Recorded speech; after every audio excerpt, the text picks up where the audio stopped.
Hey everyone, this is Andrew Zink, the host of the Ghost of Tsushima Yotei Gamecast. I want to welcome you to the show and let you know that you can reach out to us via email or find us on Blue Sky. All of the links are in the show notes. You can join the Robots Radio Discord to chat with us directly, and you can listen to this podcast on any podcasting platform that you listen to. Thank you for listening and enjoy the show.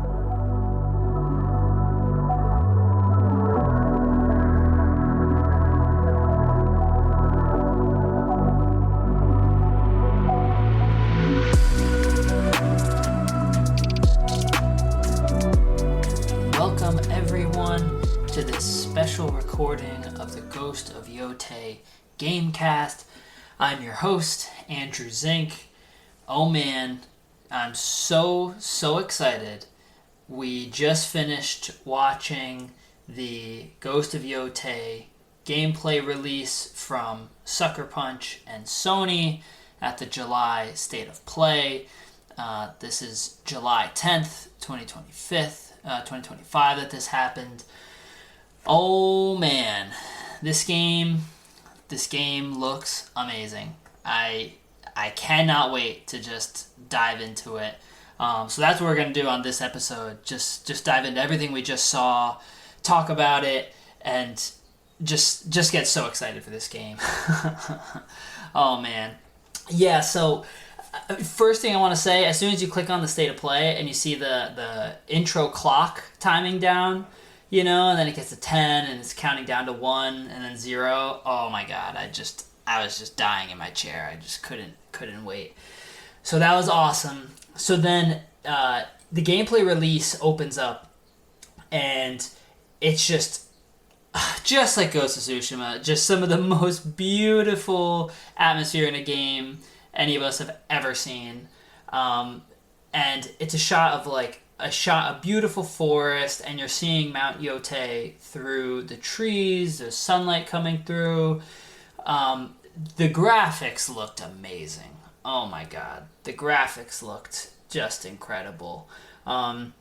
So this is the intro of the gameplay release, and it's narrated by Jason Connell, who is currently speaking at this moment, and then, he introduces that himself and Nate Fox of Sucker Punch Productions, the creator of Ghost of Yotei and Ghost of Tsushima, the studio, that they'll be talking about this. And I'm just going to take a second to give a quick background on them.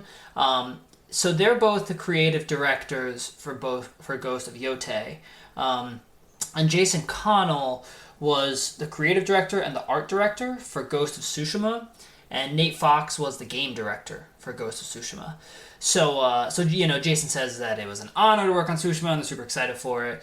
So as this narration's happening, the camera's kind of panning forward, and then you kind of go from the forested overlook of Mount Yotei, where you can see this just wide landscape of a beautiful valley, again, just in the shadow of Mount Yotei.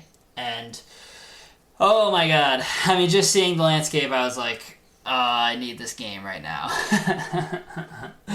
Then Jason says that they're going to start with the tale of the Onryo. So from here, they're going to have, 6 or 7 different sections. Some of them are shorter and some of them are a little longer that they just break the gameplay release into. And we'll just kind of go through those as quickly as we can. So in the first section, so then Onryo, the word, pops up on the screen.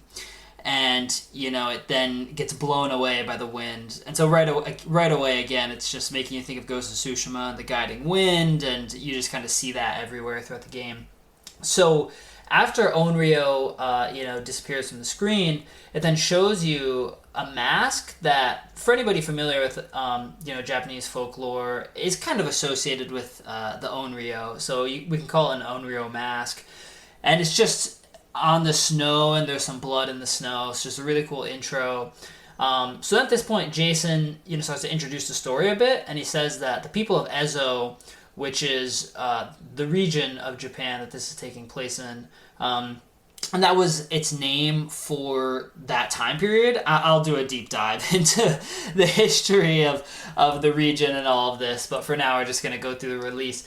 So, Jason says that the people of Ezo believe that Atsu is an Onryo, and that's a wrathful ghost bent on revenge. There's a lot more that can go into the folklore, but for now that's totally fine. So he says that Atsu in the story basically doesn't care if she lives or dies, that she's just out to punish the Yotei 6, and that they're a ruthless gang who killed her family when she was younger, I believe like in teenage years. That's what you're kind of giving the impression. So then, you're informed that she spends 16 years in a more southern part of Japan, and then returns to Ezo and the Mount Yotei region, which is in the northernmost region of Japan. And again, I'm going to do an episode about why all of this is relevant and what it all is. That's not going to be here. But, so this keeps Atsu going. This is the driving factor. And so then it shows you Atsu returning to her home in Yotei. And, they're describing that you can press a button on your controller and flip over, and it'll show you her homestead as a kid, and you're then walking around as a younger Atsu, and you can see old memories. And so during this, Jason's narrating how the pain of losing her family is what's pushing her forward, and I just found this to be just incredibly moving as a concept and meaningful. And it's really immersive and makes you think about just not only yourself but anybody else who've ever gone through something traumatic or difficult, and when you go back to that spot and what it's like for someone to be there. And you can only know what that's like for yourself because you can't be in someone else's brain, but that's something I often imagine is just what certain people think about when they're back in a spot like that, and what they see if it's flashing in front of if their memories are flashing in front of their eyes, the way that can happen for me at certain places. So just such a cool feature to add into the game, and really immerses you in the story and in Atsu's loss, which is important because it helps you as a player want to be driven on the vengeance quest. So just super cool. Can't wait for that.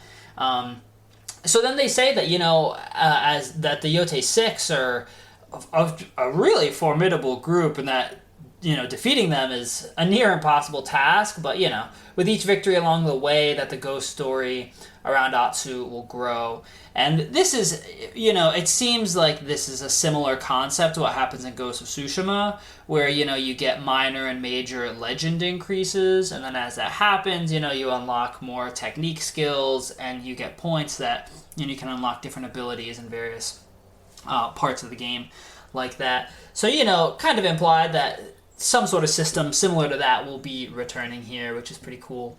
So at this point, the Onryo section concludes, and you move on to the next section, which is called Edge of Japan. So at this point, the narration flips over, and it's Nate Fox now. So Nate Fox starts by saying that there's a huge focus on player freedom for them, and that it's really inspired by wandering samurai films. So, he starts off by talking about what exploration at the northern edge of Japan is going to be like, and saying that, they wanted to create an open world game that allows you to wander or go do side quests, or if you want to, just hone straight in on the story and focus on that. I'm so excited for this, and I think it's awesome, giving players that sort of choice, because I know when I played Ghost of Tsushima, I'd set my quest marker on a main story quest, but sometimes they can be far away, and so when you're riding your horse, or running if you want to, when you're traveling there, there's so much to see or do along the way, and I'd be riding, and then I'd just say, oh, I'm passing a side quest, let me just stop real quick here, or there'd be a random interaction along the way. So really cool that they're just thinking about this super consciously, and that, yeah, you can just, totally disregard the story and just wander if you want and find locations, or you can just hone in on the story, bang it out, and then go do exploration later. Different people play games differently, so the fact they're thinking about it, I just think it's awesome, and it bodes well for the game, in my opinion. So yeah, they're talking about how you can choose how you can move forward, and then they get to this section about interrogations, and Nate Fox is saying that in different interrogations of various people you defeat, or maybe you can bribe them or get information other ways too throughout the game, but you can interrogate different pieces of information out of different people. And in the example they show you in the gameplay release, you can ask about the Oni, and that will allow you to uncover some part of the map or some region that it's more of a fiery landscape. It looked almost like it was, scarred by war, or I don't know, maybe it was a volcanic eruption somewhere or something like that. But they start showing it to you, and it just looks incredible. I mean, it just looks like such an immersive, really, really cool atmosphere. And saying that, in that new part of the landscape, there's more heavily armored samurai, and you can unlock new abilities there. Or as opposed to asking about the Oni, you can ask about the Kitsune, and again in the release, that's a snowy ninja landscape, and that looks equally as cool in a different way. And it looks like they show you a ninja that's popping up out of the snow. So that's really cool. That's going to be so cool to be playing through the game and to see that. So, yeah, I mean, and I wonder if, you'll be able to get all the pieces of information from, your interrogations, or if you have to pick one, like if someone's bleeding out or something and you only have time to hear one piece of information. So, again, pretty cool, because it creates just another level of player choice. And it's setting up a scenario where, if you and your friends are playing this game all on your own, you all might be getting totally different ways the game is playing out for you than, it does for other people. And that's just cool. I mean, it just adds in, variety to the game. And when you're talking about it, it just means that you're all going to be talking about something different that you experienced, as opposed to everyone, just playing through any sort of static game. Even if it's cool, you're kind of experiencing the same thing as each other, whereas this allows for a lot more uniqueness in what you're seeing. So that's awesome. I'm so excited for that. So yeah, then they say that you draw cards for each clue, and over time you start to accumulate the cards, and so they show you a bunch of the cards. They look like literal playing cards, but they're obviously branded with their own style for Ghost of Yotei. And that, yeah, you accumulate the cards, and that'll kind of give you clues on the story and help direct you. So I think that's pretty cool. It's you defeat someone, and then it's you pull a proverbial card from the deck, and you add it to your pile of cards and your information. So really cool to see how that plays out. But all in all, yeah, cool concept, and it's new from Ghost of Tsushima. So super excited for that. And so, yeah, then as you play, they're saying that your legend will grow. And then, they cut to this super cool scene, and it's Atsu standing at the door of a Japanese tavern sort of place, that sort of equivalent place. And then a man says, "Oh, it's her." And, it shows him talking to her and saying, "Oh, you lost." And then a big bodyguard sort of guy is about to throw her out, and the tavern cutscene ends there, and they're saying that as you play, your legend will grow. And this is where they introduce the new bounty system, and oh my god, I'm just so excited for this. I mean, I think, bounty systems kind of make you think of Red Dead Redemption, some of the coolest parts of Red Dead, but there's other games that have had bounty systems too, and so they're saying that, the more progress that Atsu makes in her quest and with each victory, not only does the legend grow, but the bounty on Atsu's head will grow. So you'll then be found by increasingly powerful enemies, which, again, I'm just so excited for this right off the bat. I think it's going to be so cool where I remember as an example, this is really going back, but when I was a kid playing Fallout 3, I remember some of the first times Talon Mercenary Company just like shows up and is tracking you, and it's just like, hey, we've been looking for you, and you're like, whoa, what? Like, it's kind of a spontaneous encounter throughout the game. And obviously there's many games now where that's been the case. Elder Scrolls games and, where you're kind of tracked down. But having a similar thing happen in this is going to be so, so, so cool. And again, it's going to really immerse you in this feeling of Atsu's being hunted. I mean, Atsu is the hunter, but Atsu is also being hunted because you keep making progress. And it kind of puts you in the place of what it would feel like to have a bounty on your head. Obviously, that's not something that most of us in 2025 and the 21st century are ever going to experience. At least I hope not for all of you, the listeners. But it does make you just put you in that mindset a little bit, which is cool. And so then they introduce that you can hunt down bounties in the game. And it's not just bounties on people in the main story quest. It's just various bounties for people who are wanted, and that this will allow you to, gain money and funds from hunting down the bounties to fund your vengeance quest. So cool. And then right then it cuts to a couple different scenes where you're hunting the bounties, and it shows a bounty board, and there's like a couple different people on there. And then it shows you some gameplay of hunting 2 bounties.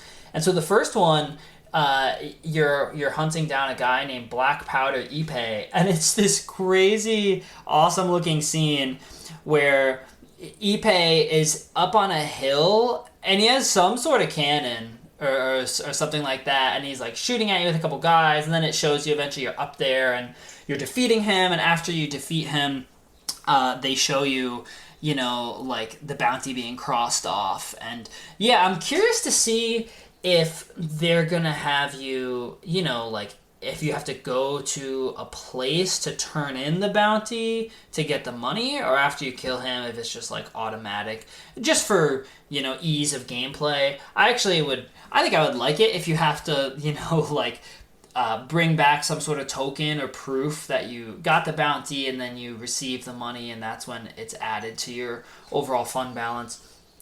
So I thought that was cool. I'm looking forward to seeing what that's like. And then they show you a second one where you're approaching what looks like a sort of shrine, and there's like a beautiful flower field around it, and it's sort of misty. And then you see a guy named Crow Genzo, and he says, "Oh, you're not from Clan Iguchi. You're here for my bounty." So again, just setting up this whole bounty system and what some of the scenes are going to be like. Super cool. I'm just so excited. I'm so excited. You're probably going to hear me just spend the next, however long just saying how awesome this looks and how excited I am. Because that's how I'm feeling. So, yeah, so then from the bounty section, it kind of cuts to Atsu doing a quick slide down like a rock face, and it's showing that they allow you to, slide to get around faster downhill.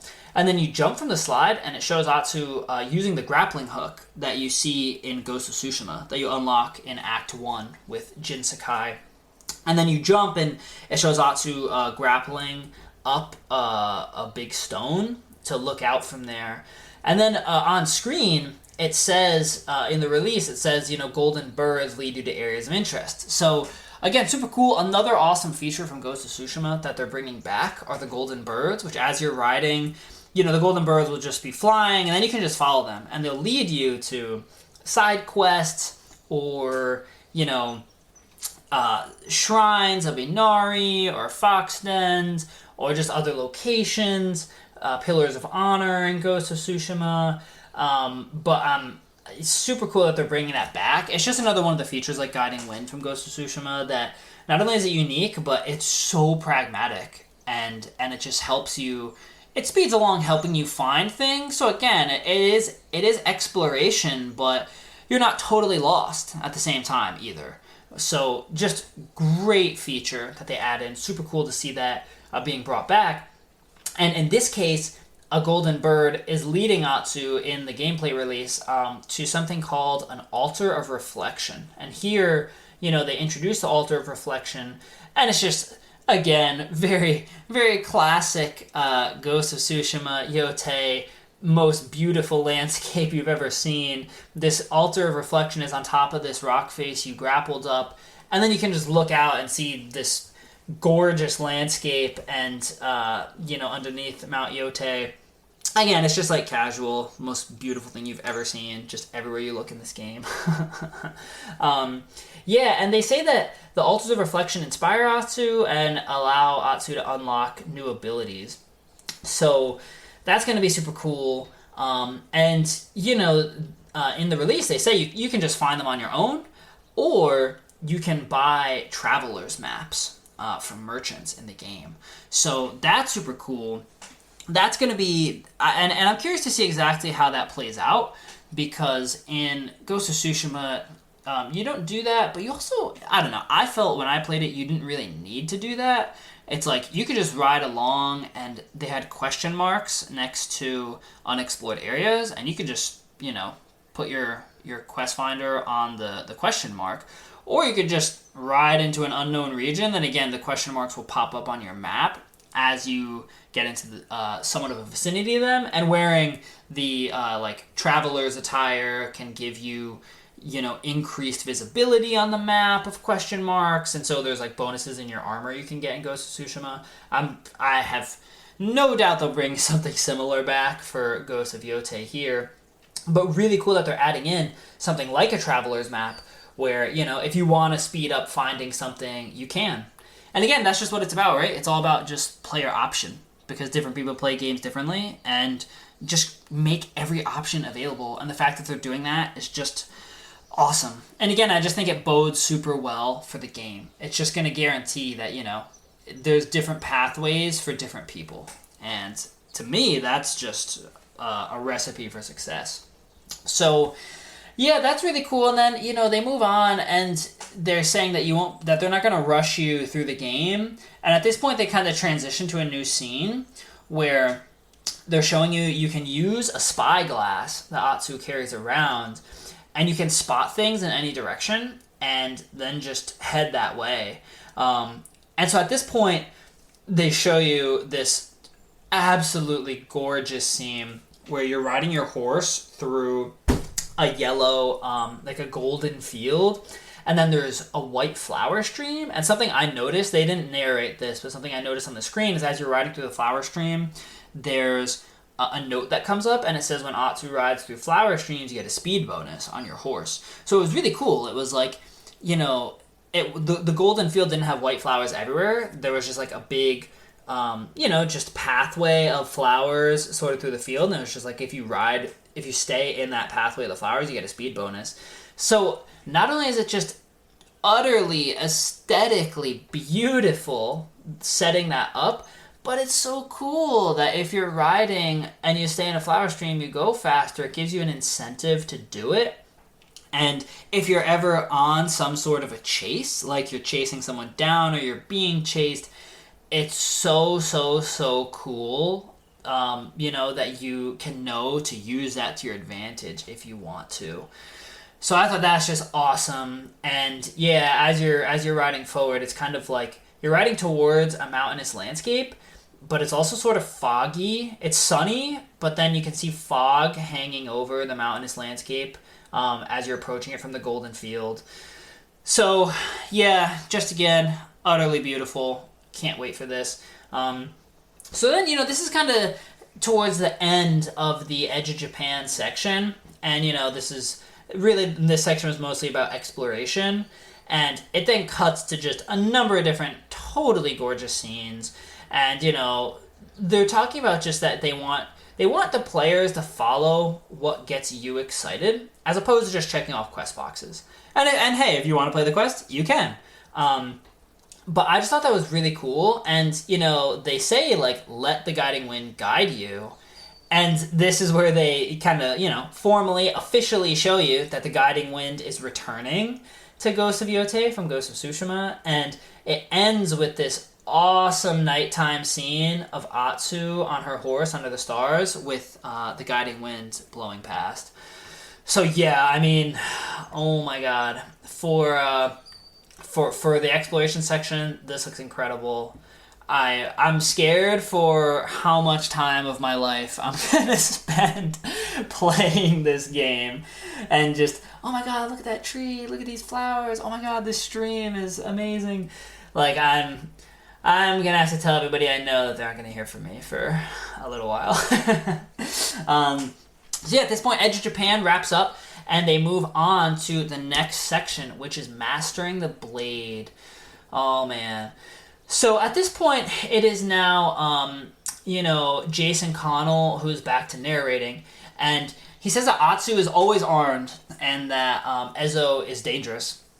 And they introduce the different weapon options that you have throughout the game. So this is awesome. Oh my god. I was just dying in my chair waiting for this. So they introduce 5 different melee weapons. The katana, the spear, the surugama, the odachi sword, or the dual swords. Everyone was sick. Let me just say this right now. All of these look so sick. And in the narration, they're saying that each weapon is effective against different types of enemies. So at this point in the release, they're showing Atsu arriving at a camp, and she says, oh, Saito banners, and then it says you're looking for leads on Lord Saito to track him down. So here they're going to give you a weapons demo. And so yeah, Atsu sneaks up overhearing a conversation of like an enemy soldier basically taking some food from farmers, saying like, oh, we need it more than you to protect you. So then you sneak up and you use the surugama to take down the soldier. And so the surugama is it's like a blade that's on a chain that you can throw out, and either like throw it and stab someone, or wrap it around them to pull them to you to bring them down. And so in this case, it's a pretty cool stealthy tool to grab someone and like pull them away out of sight and be able to bring them down. So one thing I thought was so awesome is they say that Atsu isn't a samurai.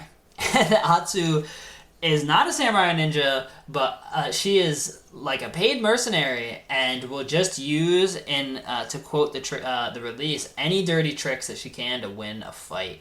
And so then it shows you a fight scene of her using dual swords. Then it shows her using a spear up against 3 or 4 Saito soldiers.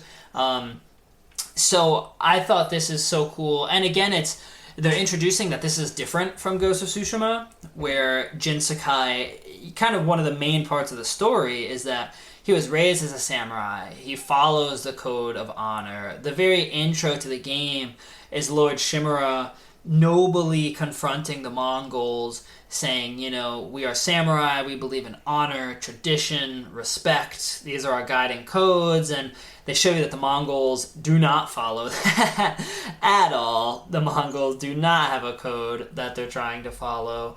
And throughout Ghost of Tsushima, it's a reoccurring theme that Jin Sakai, at points struggles with the more stealth aspects of the game because he wants to follow the samurai code of combat, but various characters like Yuna, throughout the game help him to see that it's just not pragmatic and it's not possible when you're facing the odds against the Mongols like you are. So, really, really cool that in this case, Atsu just has no problem sneaking around and just using any dirty tricks to create advantages. I think that's just a totally different type of character, and yeah, I like it. I think it's going to be really fun to play. So, at this point, they show you this cool scene with the dual swords and the spear. These look awesome, and they introduce that you can be disarmed if someone swings at you really hard. And I don't know, maybe there's going to be a way where it's like, if you don't block it correctly, then a hard swing can disarm you, but it shows you being disarmed.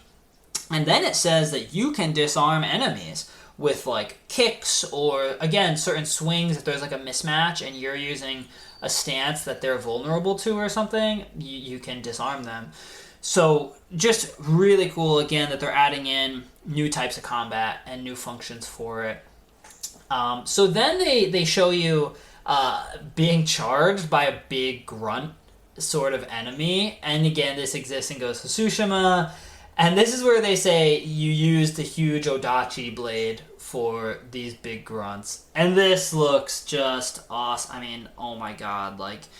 The Odachi blade was just, I mean, that thing must have been like 5 feet long or something like that, and just looks huge and heavy. And then they show you using it against the grunt in the gameplay. Just looks awesome. I mean, what more is there to say? You know, it just looks awesome, and I can't wait to try it out. So at this point, you kind of finish like an open combat scene, and then Atsu sneaks up a pole and hops on top of a roof, and this is where you kind of find the leader of this Saito camp. And so then you can they show you a chain assassination of 3 enemies that you can jump off a roof to initiate. So again, super cool that they're bringing back the chain assassinate mechanism from Ghost of Tsushima. I loved that. That was one of my favorite things. And so then after that, they say that melee weapons are awesome, but you can use ranged weapons. Oh man, these ranged weapons, these look sick. So then they show you 3 ranged weapons. You can make out a short bow. Then they show you a second bow, which is presumably going to be the long bow. That's how it was in Ghost of Tsushima. You had a half bow and a long bow. And then they show Atsu with a gun. And not only do they show Atsu holding a gun, and it's kind of like, a classic early 17th century sort of musket, but, early rifle, but they then show you gameplay of Atsu shooting an enemy who's talking to the boss of the camp right there. So this is just gonna, I just can't believe how cool this is gonna be. And again, I think they're gonna do it right so that the gun it's probably gonna take a long time to reload because that's historically accurate for the time. But it also would prevent just, a certain weapon from being too OP. So, can't wait for that. Just can't wait for that. This is just going to be so cool. So then at this point, you engage in a fight of the leader of this particular Saito camp. And the enemy's name is Inokichi the Hungry. And this is just one of those video game things I thought was just awesome and so funny. Where it's just like, it kind of made me think of Shadow of Mordor. For anyone who played Shadow of Mordor, the Lord of the Rings game, there's orcs with tons of different hilarious names and costumes and all this stuff. And in this case, I just thought it was funny. And of course it could be, it could be ominous, like he's hungry for power and he's vicious, Of course, in this case, I'm a memer, what can I say, I was just imagining, this guy who's always hungry, just walking around looking for food, and then he's clearly very vicious, and that becomes his moniker, and he's like, I'm Inokichi the Hungry, give me your food. Alright, quick side note on funny stuff, but... yeah, so then they show you that you can use kunai, bombs, or blinding powder to give you advantages in a fight. So that's cool. They're establishing that they're bringing back the kunai, the small knives that you can throw from Ghost of Tsushima. I love those things. And then bombs, that's mentioned. You don't get to see the bombs or kunai, at least in this release. But the sticky bombs were so cool in Ghost of Tsushima. They don't say if it's going to be the sticky bombs or if it's going to be, more like black powder bombs that you just chuck somewhere. But they do show you, in the gameplay release, they do show you the blinding powder.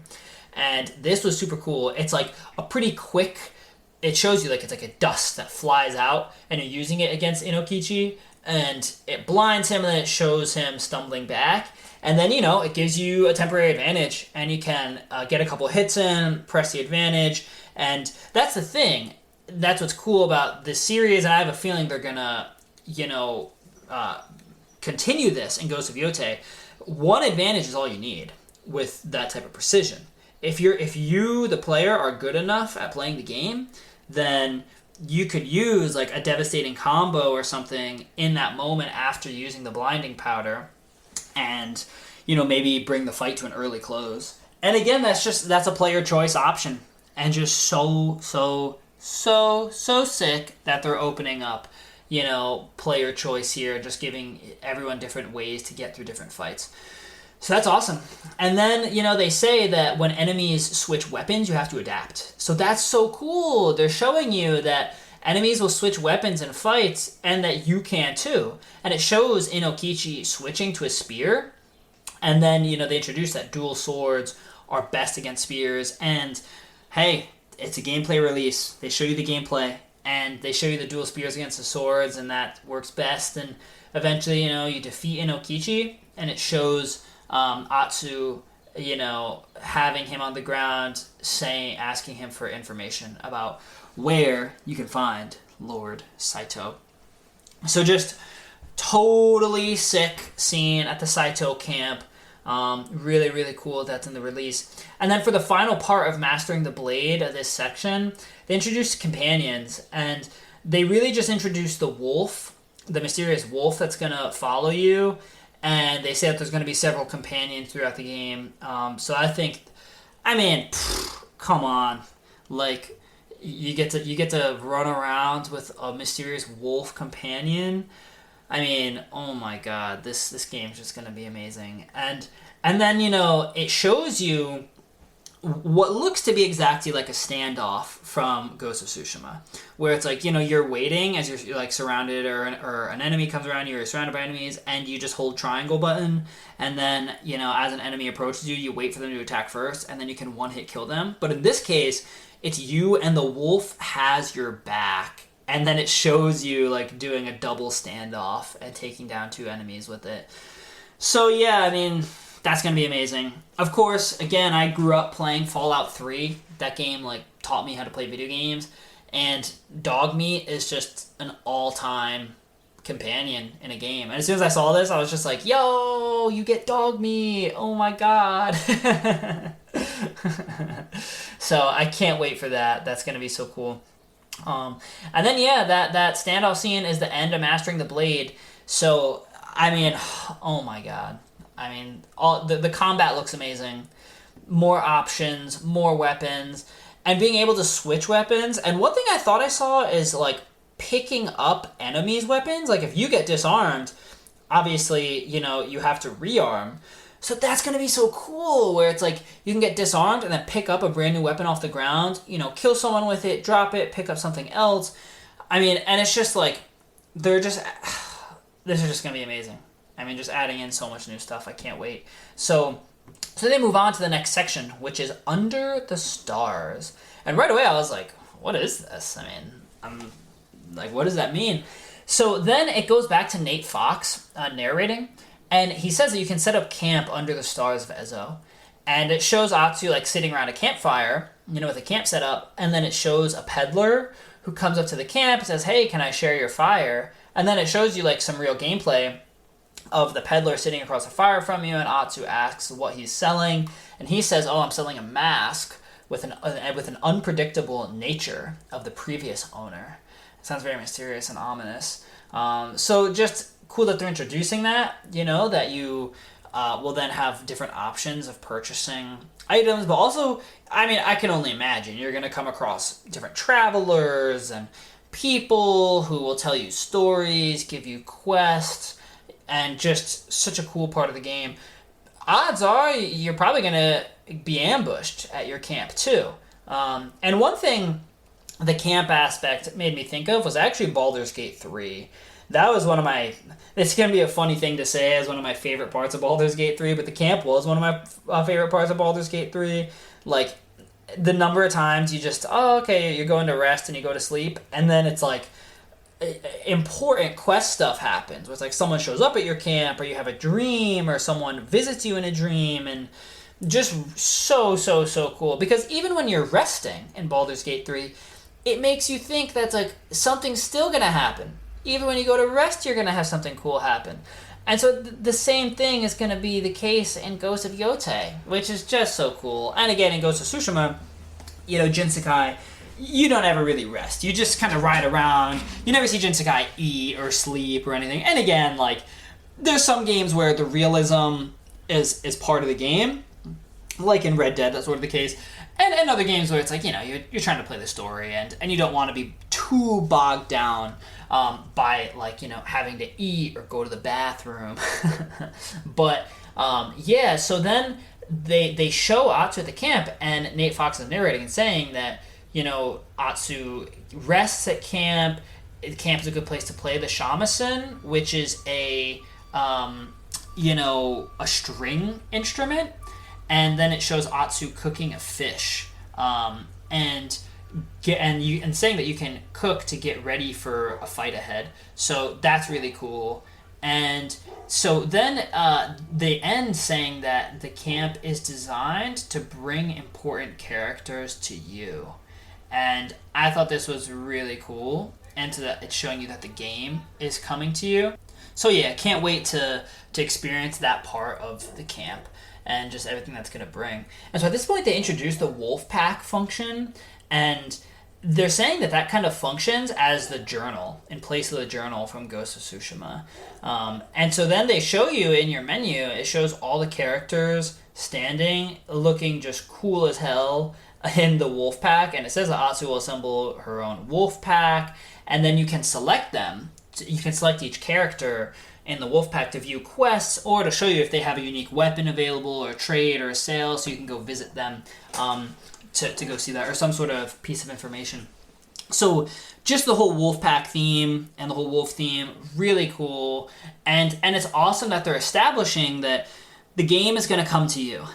And that's just so cool, because it makes so much feel spontaneous and fun and exciting. And it makes you, keeps you on your toes as a player. You feel like you never know what's around every corner, every camp rest, every tree, which is just awesome. And again, Ghost of Tsushima definitely had some of that, but I just have a feeling this is going to take it to a whole new level, and I just cannot wait. So, then this is kind of the last part of the Under the Stars section. Nate Fox starts talking about managing resources, and how managing resources in open world games can be a burden. I just want to say, I so appreciate that they're thinking about this, because, and again, I just mentioned Baldur's Gate 3. Baldur's Gate 3, for me, is like a top 3 game of all time, for me, of favorite games. And I really didn't think the inventory management was horrible in Baldur's Gate 3, but I had problems because I'm a hoarder, and because I was just searching every crate I came across, and in my first playthrough, I didn't understand how much money you would need. So I as I mentioned, I grew up playing Fallout. So in Fallout 3, you're just looting everything and selling it off, and you can kind of do that in the Elder Scrolls 2 to just amass as much money as you can. And in Baldur's Gate 3, you didn't really need to do that. And by the end, I had just treasure chests full of different stuff, more money than I could even spend on anything. And I was like, oh my god, I've truly probably spent like 30 to 40 hours just gathering items and managing inventory when I didn't even need to. So I'm really glad that they're thinking about this. And it says that the members of the Wolfpack can catch up with you at camps to offer you items so that the game comes to you, and that this is going to kind of help you manage your resources. It seems like it's not going to be quite as big as Baldur's Gate 3, that there's going to be a lot more collecting of things, but it's not going to be as huge as Baldur's Gate, which is cool. That's perfect. You don't want to burden people too much, but yeah, you want it to feel open and big. I definitely felt there were times in Ghost of Tsushima where it was like, you kind of get a lot of your weapons and stuff in the first part of the game, and then you can buy like sword skins, throughout the game, but it's not huge, and it didn't need to be. Like, it wasn't bad, but this is just opening it up even more. So I think that's going to be so cool. And so then they open up to the next scene, and there's really only a couple more segments after this. They go into customization, and it's still Nate Fox, and they're just showing you that you can discover tons of charms, armor, sword skins, gear to suit your playthrough.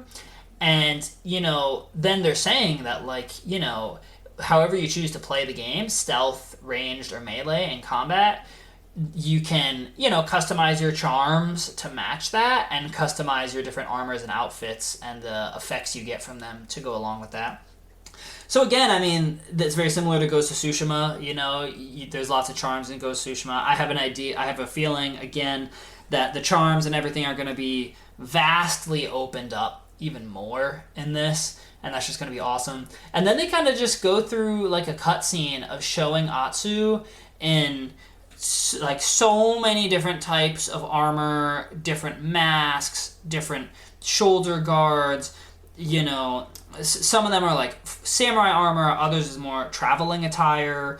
So many different colors, and just so many beautiful colors. And that was one thing I thought was cool. And again, I just want to preface by saying here, I'm not knocking Ghost of Tsushima at all. I love Ghost of Tsushima. But the one thing I did think about Ghost of Tsushima while playing it was just that, like, some of the armor choices, they kind of felt a little bland, like, just similar to each other. And I also just want to point out from a historical perspective, there weren't tons of bright colors in this time. Bright colors were typically reserved for royalty because they were hard to manufacture. And those types of dyes, and again, we're talking about different colors in different parts of the world, like, it varies, but, different materials and different dyes that were bright and colorful were harder to obtain than they are in the modern day. So that was reserved for royalty. So it does actually make sense that in Ghost of Tsushima, the armor colors are a bit more muted, generally speaking. But in this, it's like, they're just giving you, I don't know, it seems like there could be maybe hundreds of different options between all the different types of armor and attire that you can pick and the different colors that you can wear with it. So I'm super excited for that. And then, this segment, the customization segment, kind of comes to an end with just a sick pile of gear. Like, it's just showing a pile of gear, and it says this is not gameplay footage, but that's a cool way to end it. So then, the next section is about music. And they show you, it opens up and they show you people playing, like real people, and real footage of them playing drums and string instruments. And they introduce the composer for the Ghost of Yotei score, Tomo Otowa. And they say that this score is like Eastern instrumentation with some Western flavors throughout it. So right away, this just looks awesome. And they show you this really, like, just humanizing and sort of comical scene of Toma on like a video chat with one of the musicians, and he's just giving some guidance on, like, the exact effect that they're looking for, and then it shows you the musician expertly play it on a string instrument. And then this was so sick. They then show you a side-by-side of an in-game scene where that exact string instrument where that was recorded is then being played, and it's Atsu in like a rainy nighttime duel scene, and it's showing this just sick string playing like during that scene. And it's just so cool to see them side by side, and just the amount of thought and effort that they're putting into this is just really amazing, and it's inspiring. It just makes me excited to play the game.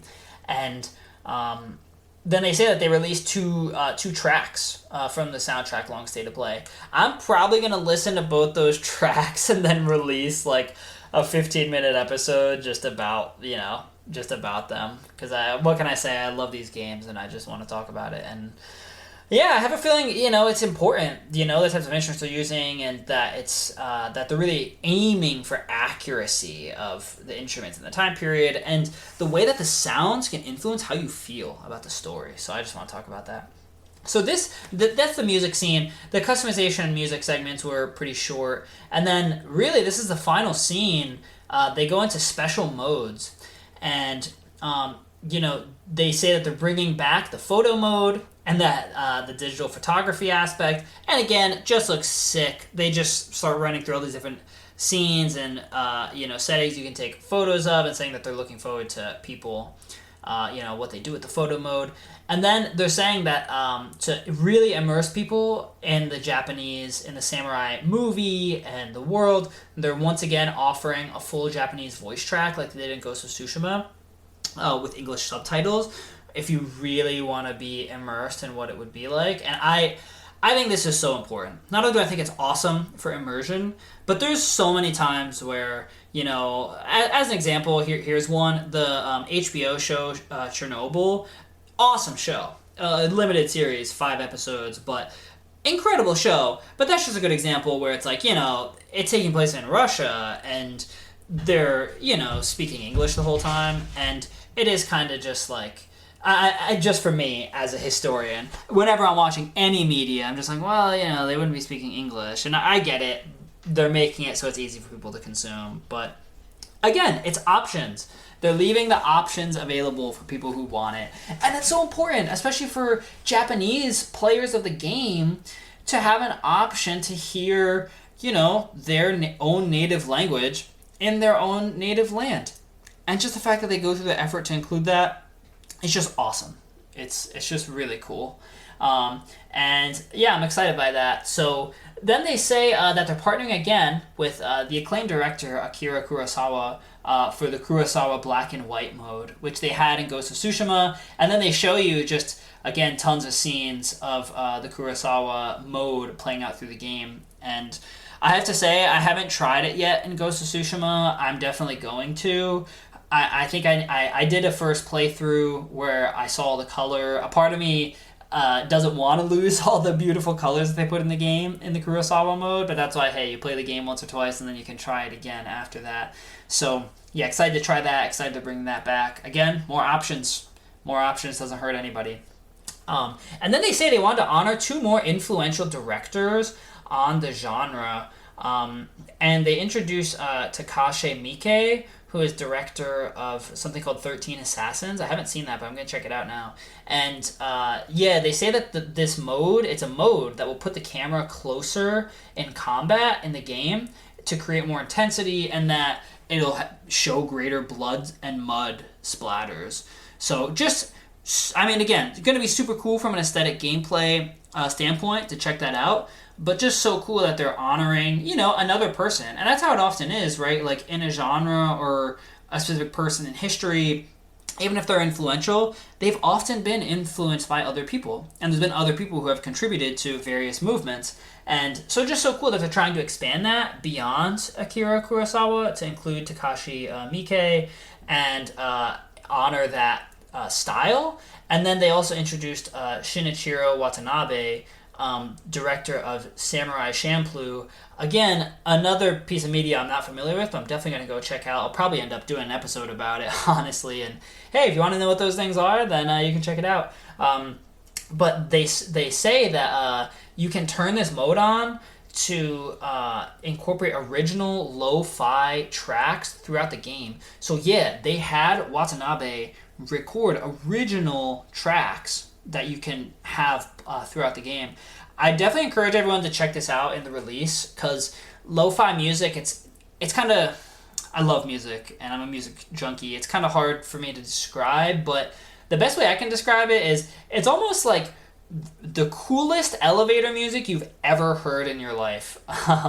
And that's sort of what this sounds like. So then they show you a bunch of scenes of Atsu wandering through, Ezo, with the lo-fi music playing. And I wonder what they're going to call it, if it's going to be the Watanabe mode or something.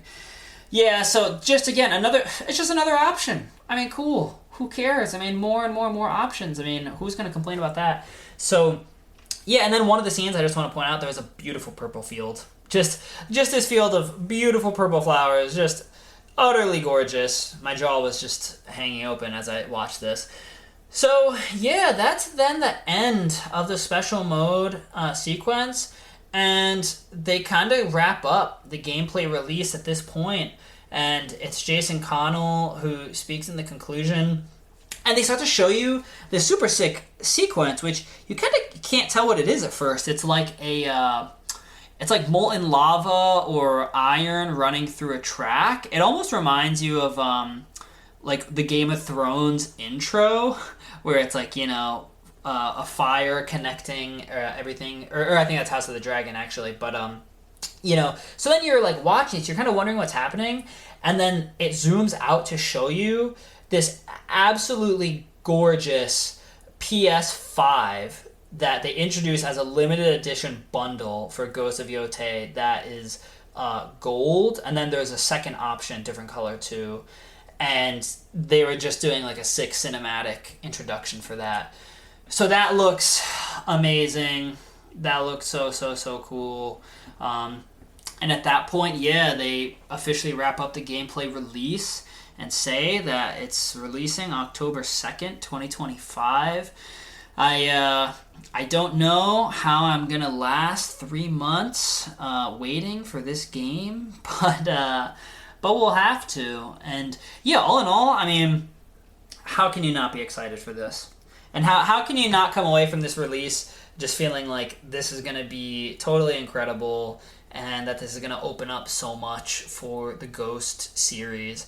And, you know, I almost look at it similar to what Assassin's Creed 2 was for Assassin's Creed 1, you know, or various games, even Fallout New Vegas compared to Fallout 3, where it's like you love the originals for what they are, but then as time goes on and technology advances and, you know, there's more ideas for gameplay, the sequels are just, you know, they just move the gameplay forward in a way that is just incredible to play. I'll never forget playing Assassin's Creed 2. I mean, we're talking like more than 10 years ago at this point, but how innovative and revolutionary that felt for the time.